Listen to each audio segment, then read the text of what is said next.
সেচ ধরিয়া ক্ষেত খামারে মগ্ন হইয়া যাইবে,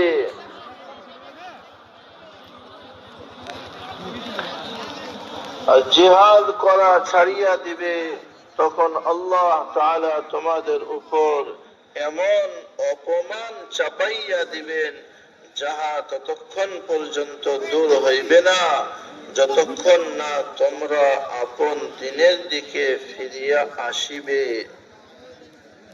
سمعت رسول الله صلى الله عليه وسلم يقول مقام أحدكم في سبيل الله ساعة خير له من عمله عمره في أهله ورواه الحاكم।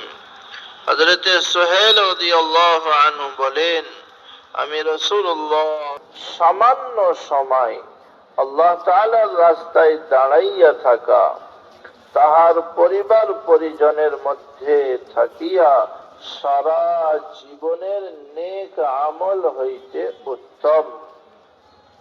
হযরত সুহেল রাদিয়াল্লাহু আনহু বলেন, আমি রাসূলুল্লাহ সাল্লাল্লাহু আলাইহি ওয়াসাল্লামকে ইরশাদ করিতে শুনিয়াছি যে তোমাদের কাহারো সামান্য সময় আল্লাহ رسول الله صلى الله عليه وسلم فذكر ذلك لرسول الله صلى الله عليه وسلم فقال لا تفعل فإن مقام أحدكم في سبيل الله أفضل من صلاته في بيته 70 عاما ألا تحبون أن يغفر الله لكم ويدخلكم الجنة اغزوا في سبيل الله من قاتل في سبيل الله فواق ناقة وجبت له الجنة رواه الترمذي। হযরত আবু হুরায়রা রাদিয়াল্লাহু তাআলা আনহু বলেন, রাসূলুল্লাহ সাল্লাল্লাহু আলাইহি ওয়াসাল্লামের এক সাহাবী আর বড় পছন্দ হইল। তিনি মনে মনে বলিলেন, কি উত্তম ঝর্ণা, কতই না উত্তম হয় যদি আমি লোকসংস্রব হইতে পৃথক হইয়া এই পাহাড়ি ঘাটিতেই অবস্থান করি। কিন্তু আমি নবী করিম সাল্লাল্লাহু আলাইহি ওয়াসাল্লামের অনুমতি ব্যতীত কখনো এই কাজ করিব না। এটা সাহাবায়ে কিরামদের বিশিষ্ট গুণ ছিল। সুতরাং তিনি রাসূলুল্লাহ সাল্লাল্লাহু আলাইহি ওয়াসাল্লামের নিকট এই খেয়াল পেশ করিলেন।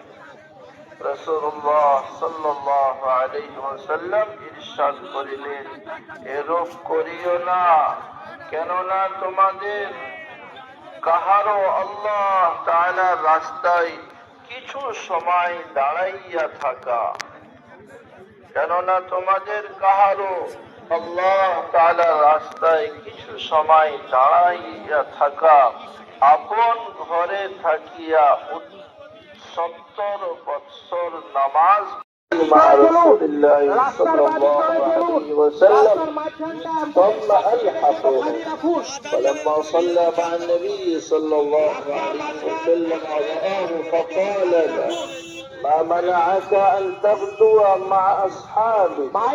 فقال أردت حضرت عبدالله ابن رواحة رضي الله عنه বলিলেন, আমি পরে যাইবা, আমি পরে যাই।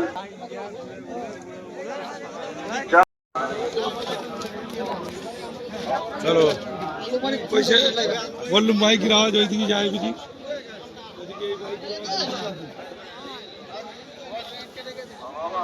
हिसाब আছে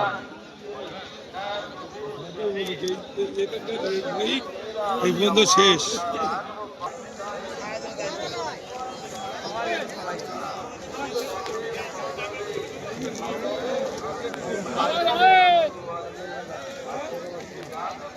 ওই ওই মুখ থেকেই নিতে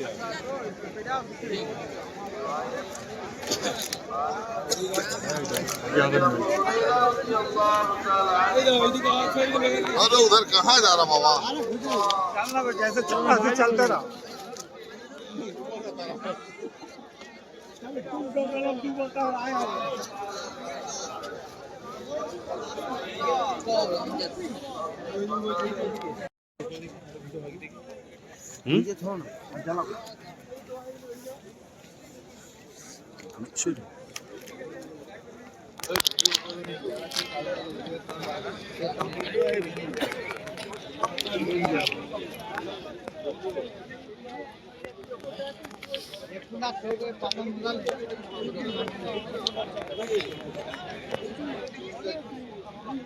আগে চল জোরে চল জোরে চল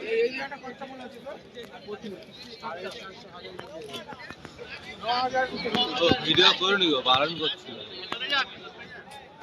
আরে বন্ধ করে না আমরা শিশু